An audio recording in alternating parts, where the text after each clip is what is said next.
ఓం శ్రీ గురుభ్యో నమ. రసవాదులకు, ఆయుర్వేద వైద్యులకి అందరికీ నా నమస్కారం అండి. ఈరోజు పాదరస శత్రుమిత్రుల గురించి తెలుసుకుందాం. పాదరసానికి హరిదంత పాషాణము, కాంతము, పెట్లుప్పు, గవిరి, ఇనుము, కర్పూరము, సజ్జాక్షారము, రాతి చవుడు, మాక్షికము, చవిటిపూత, పొన్నాంబరు, పూరము, ఇవన్నీ కూడా శత్రువులు. సవ్యరము, తొట్టిపాషాణము, వెలిగారము, తుత్తము, తామ్రము, నాగము, తాళకము, రజితము, అబ్రకము, అంజనరాయి, ఇవన్నీ పగడపుట్ట, గంధకము, మైలుతుత్తము, సీసము, మణిశిల, నవాక్షారము, ఇవన్నీ కూడా మిత్రువులు. ముందుగా చెప్పుకున్నవన్నీ శత్రువులు, రెండోసారి చెప్పుకున్నవన్నీ మిత్రువులు. అలాగే ఇనుముకి శత్రువులు, మిత్రువులు. ఇనుముకి చవిటిపూత, నవాక్షారము, వంగము, గవిరి, శిలాజిత్తు, గంధకము, కోడిగురుడ్ల పెంకులు, మణిశిల, కాకి చెప్పలు, అబ్రకము, సింగిపాషాణము, మాక్షికము, శంకు, వెలిగారము, కంచు శత్రువులు. కర్పూరము, పూరము, నవరత్నములు, వెండి, నాగము, కపరి, తామ్రము, గంధక తామ్రము,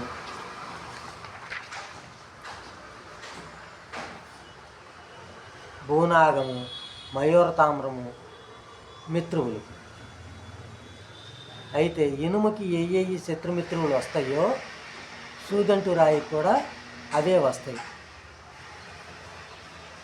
అలాగే నాగానికి శత్రువులు, మిత్రువులు. అండము, పెట్లుప్పు, అన్నబేది, పెంకులు అంటే కోడిగుడ్ల పెంకులు ఇట్లాంటివి అన్నమాట. మిరియాలు, వెండి, కంచు, స్ఫటికము, తెల్లపాషాణము, వస, సువర్ణము, కల్లుప్పు, వీరము, సింగి, అభి, గుల్లయు శత్రువులు.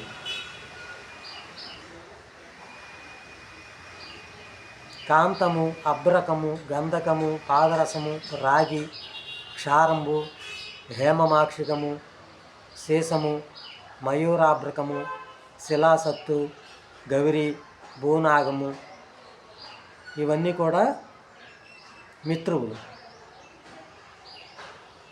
ఇవన్నీ కూడా మనకి శత్రుమిత్రులన్నీ కూడా అగస్త్య రసాయనిక తంత్రము, అగస్త్య ప్రోక్తం అనే పుస్తకాల్లో ఉన్నాయి. మనం వాటిల్నే చెప్పుకుంటున్నాం.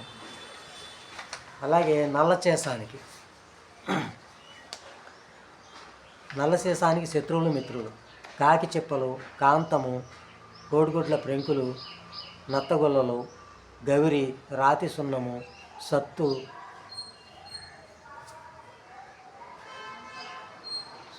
ఇవన్నీ కూడా శత్రువులు అవుతాయి.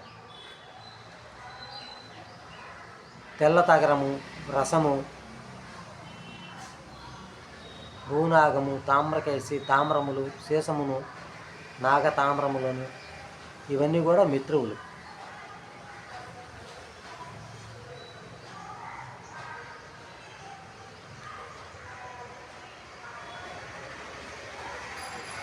ఈ శత్రువులు, మిత్రువుల్ని మనం చెప్పుకుంటున్నదంతా కూడా ఈ పుస్తకాల్లోయే, మనమేమి ప్రత్యేకంగా ఏం చెప్పటం లేదు.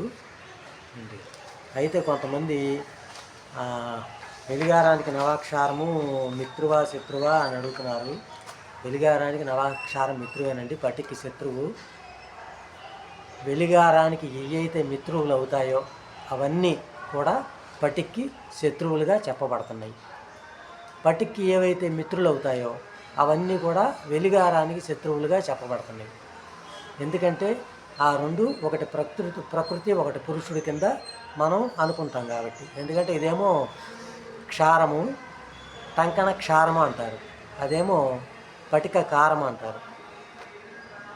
అది ఆమ్లధాతు, ఇదేమో ఆమ్లమే అంటారు కానీ క్షారధాతు, ఎందుకంటే సున్నం చూపిస్తూ ఉంటుంది కాబట్టి. అందుకని ఈ రెండు కూడా విరుద్ధం ఒకదానికొకటి. కనుక దానికి శత్రువులైనవన్నీ దీనికి మిత్రువులు అవుతాయి, దీనికి శత్రువులైనవన్నీ దానికి మిత్రువులు అవుతాయి. అది ఈ విషయాన్ని గమనించాలని కోరుకుంటున్నాను. నమస్కారం, సెలవు.